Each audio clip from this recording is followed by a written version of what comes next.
Hi, I'm Rebecca from Yummy Plants, and I'm here in Hollywood, in the kitchen of Spork Foods, yay!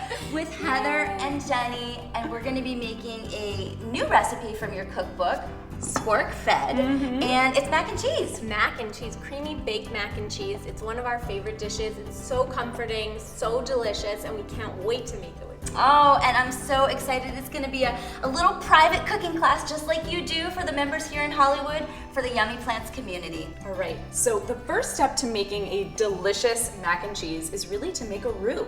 A roux will really thicken up our cheese sauce. And because we're not using any real cheese, we do want it to be thick and creamy and wonderful. So there's 2 ingredients to our roux. We're using some vegan butter, which is just Earth Balance, buttery spread, and also some unbleached all-purpose flour. So we're gonna combine those in a heated saucepan to create our roux. Yeah, Excellent. so if you don't mind popping in the butter using this little spatch here. We've already heated our pot, and you want to use equal parts of fat and flour. That's the key to a good roux, and it's going to thicken up any sauce that you can make, and it's really easy. Now, do I want to put this all in at one time? Yeah. Okay. Pop it all in. And then the fun part is really when this starts to come together. So we'll swap tools, and we'll start using our whisk. Exactly. It just comes together pretty fast. Okay, so we have our roux. It looks beautiful. It's smelling really good and nutty. And then the next step is we're gonna use some 40 calorie a cup almond milk, unsweetened. That's gonna be our base. So you're gonna pour it in there, and I'm gonna whisk it in. And what I'm trying to do here is just break up those little pieces of the roux because they're gonna thicken the sauce over time, but you wanna break them up so that they do their job. The next ingredient we're gonna pop in is nutritional yeast. We understand that it doesn't have a beautiful name, and that's unfortunate, but it's a great product. It has our B12 vitamins in it. It has actually a lot of nutritional value to it. So what we do is we sort of just go ahead and sprinkle it in. You can pop it all in at once, but we like to sort of just kind of get it in there and keep stirring it around and incorporate it really nicely. If you have a buddy in the kitchen, it always helps when you are cooking because then it's like you don't have to rub your tummy and pat your head at the same time. Absolutely. So I'm just doing the easy part and then you get the hard part. We slice right down around the core of the lemon, okay? And that way we get these pieces that hopefully don't have any seeds in it. So you can see that the seeds are just there in the core. Conventional salt, that's this perfectly white color that doesn't have any sticky quality to it, has been bleached with bleach and there's no minerals left. So it's really important to swap over to using just pure sea salt. So we're throwing in some miso paste, which you would think is normally used in miso soup, but it can be used in so many different applications because it's salty, it's creamy, and that's what cheese is like. So that's why we use it in a cheesy recipe.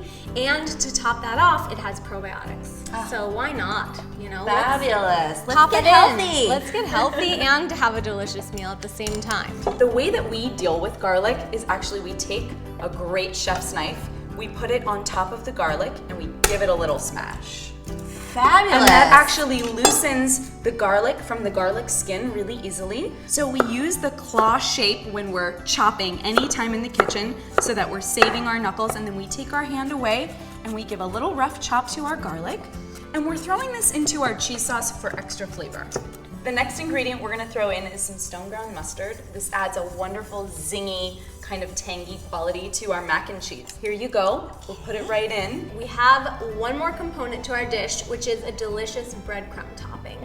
So in here we have some whole wheat breadcrumbs, a little dried oregano, sea salt, pepper, and garlic powder. And we don't just put the breadcrumbs in there, we need flavor as well. So we put a little olive oil, a little lemon juice, and some agave. It's gonna look like a lot of cheese sauce, but it's good. These are our little red coats.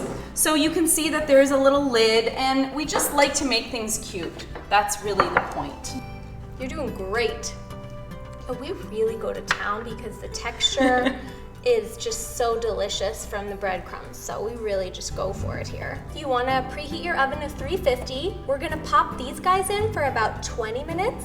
But if you're baking a big 8x8 dish, it's going to be about 30 to 35.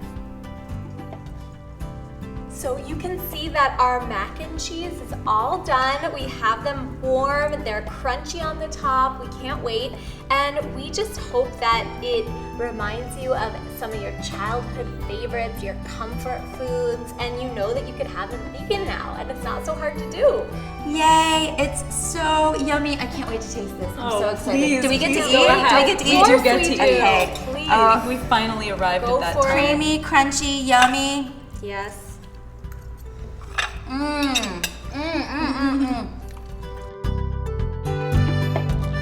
It was so much fun to be here today. Thank you so much for everything Thank you you. do to create positive change in this world. It was Thank our you pleasure. so much. Thank you so much for coming. We love having you here. Anytime you're in LA, please come and hang out and cook with us. Thank you. And when you're in We love Pittsburgh, let me show you the vegan scene. Yes. Absolutely. Yes. Done.